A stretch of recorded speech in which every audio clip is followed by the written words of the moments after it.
Hello. It's a lovely day. Thought you might like to read with me tonight. I thought we might read Women Who Run with the Wolves Together. Does that sound good to you?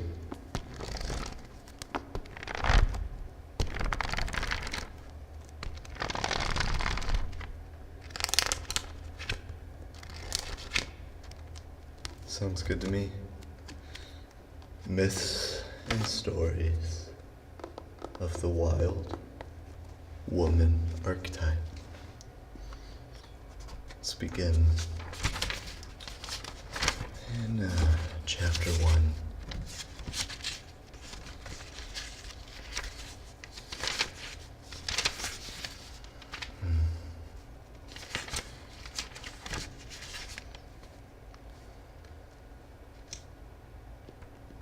Let's actually begin with the introduction. Singing over the bones.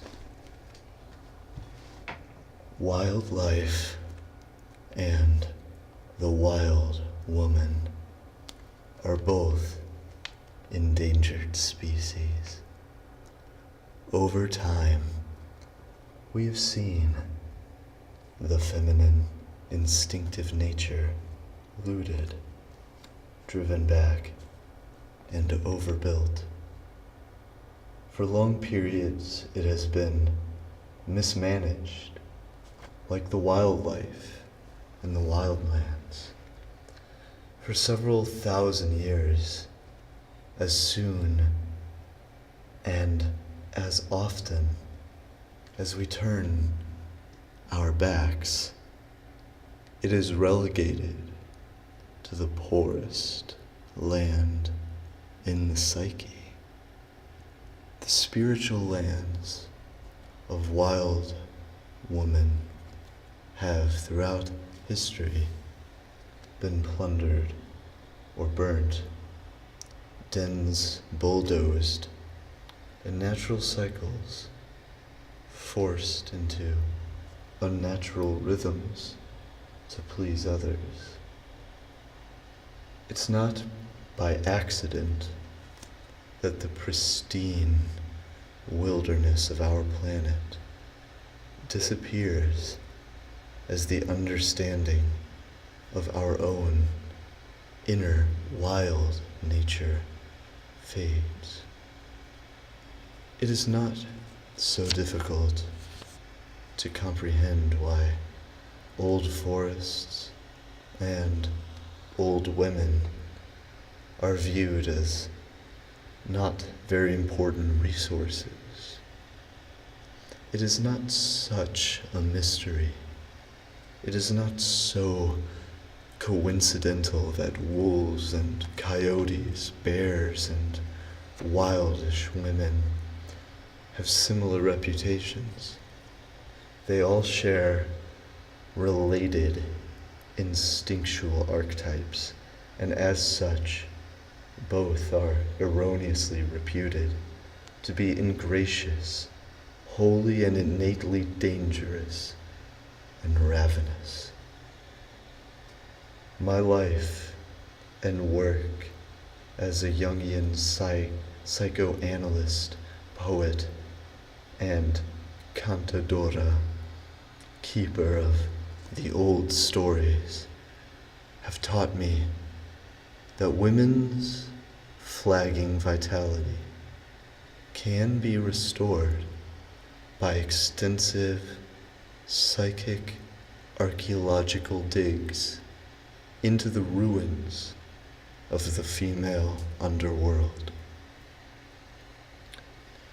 By these methods, we are able to recover the ways of the natural, instinctive psyche, and through its personification in the wild woman archetype, we are able to discern the ways and means of woman's deepest nature.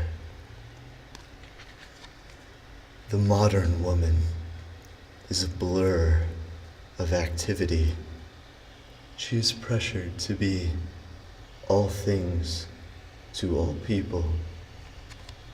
The old knowing is long overdue. The title of this book, Women Who Run with the Wolves, Myths and Stories of the Wild Woman Archetype, came from my study of wildlife biology, wolves in particular.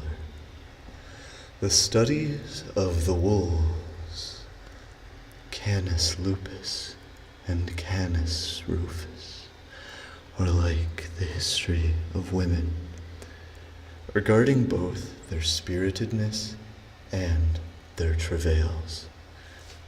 Healthy wolves and healthy women share certain psychic characteristics: keen sensing, playful spirit, and a heightened capacity for devotion. Wolves and women are relational by nature, inquiring, possessed of great endurance and strength. They are deeply intuitive, intensely concerned with their young, their mates, and their pack. They are experienced in adapting to constantly changing circumstances, yet they are fiercely stalwart and very brave.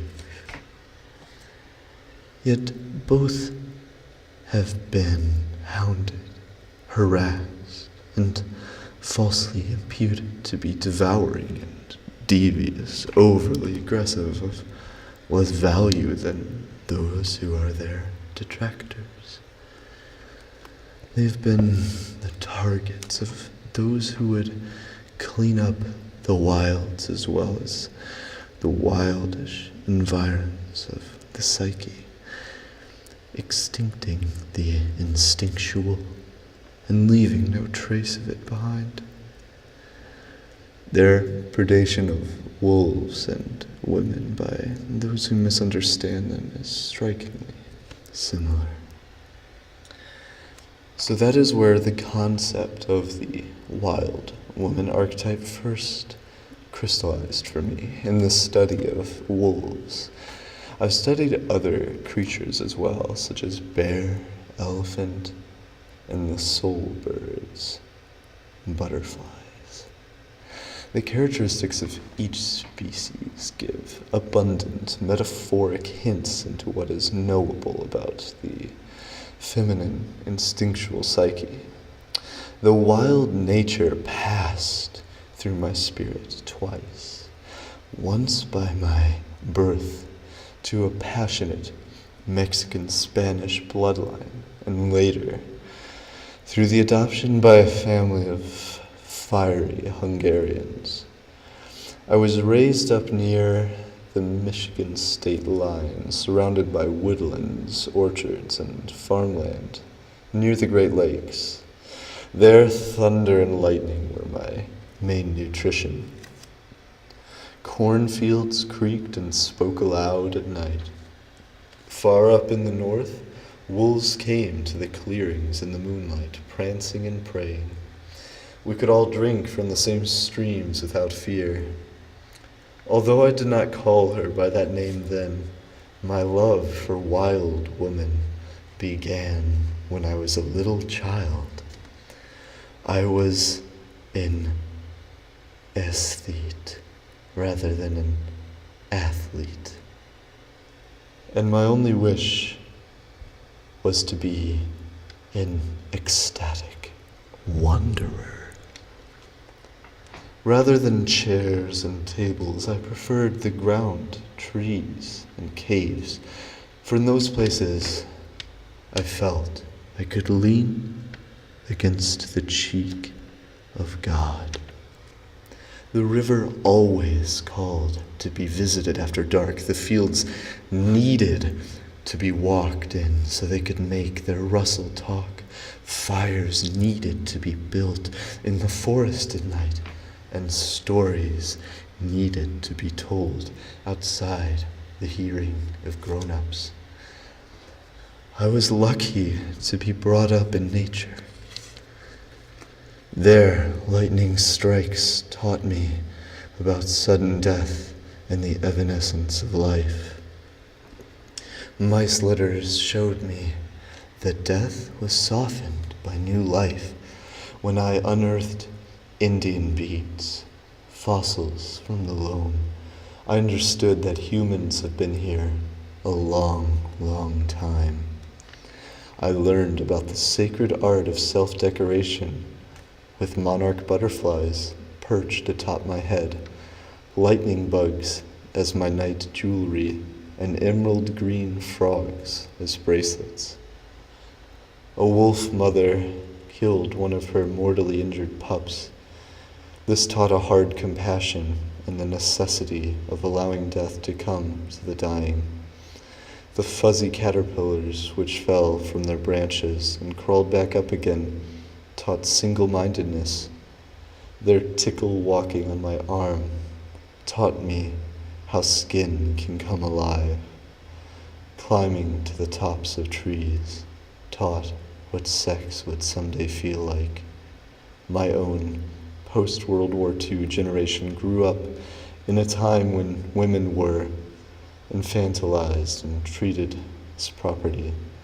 They were kept as fallow gardens, but thankfully there was always wild seed which arrived on the wind. Though what they wrote was unauthorized, women blazed away anyway. Women had to beg for the instruments and the spaces needed for their arts.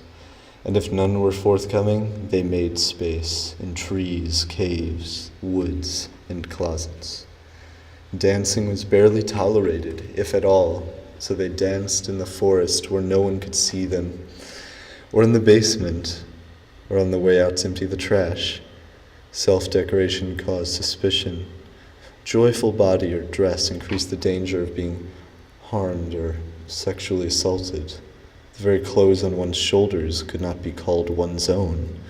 It was a time when parents who abused their children were simply called strict, when the spiritual lacerations of profoundly exploited women were referred to as nervous breakdowns, when girls and women who were tightly girdled, tightly reined, and tightly muzzled were called nice, and those other females who managed to slip the collar for a moment or two of life were branded bad.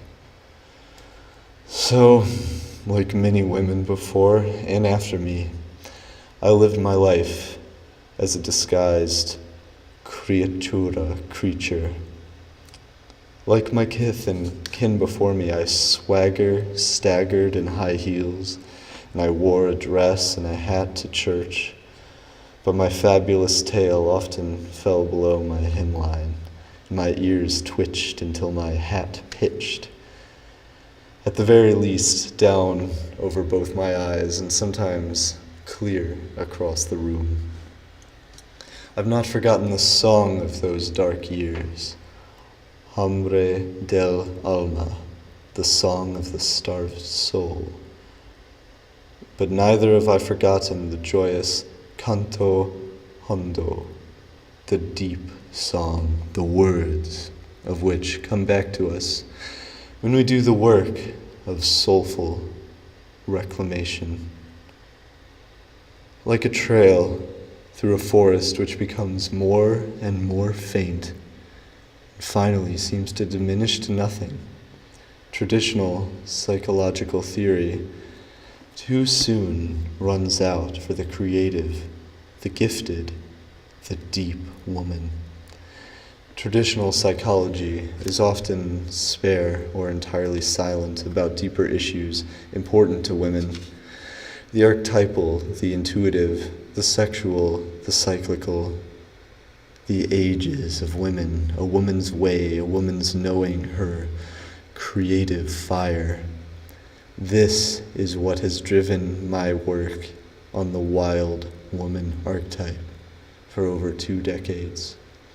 A woman's issues of soul cannot be treated by carving her into a more acceptable form as designed by an unconscious culture. Nor can she be bent into a more intellectually acceptable shape by those who claim to be the soul bearers of consciousness. No, that is what has already caused millions of women who began as strong in natural powers to become outsiders in their own cultures. Instead, the goal must be the retrieval and succor of women's beauteous and natural psychic forms.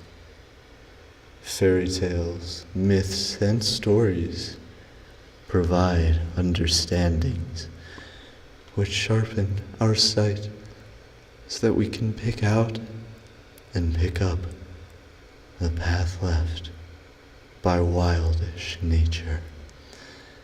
The instruction found in story reassures us that the path has not run out, but still leads women deeper and more deeply still into their own knowing.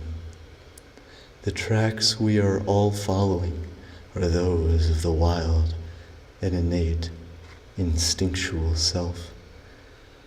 I call her the wild woman for those very words, wild and woman, create the fairy tale knock at the door of the deep female psyche.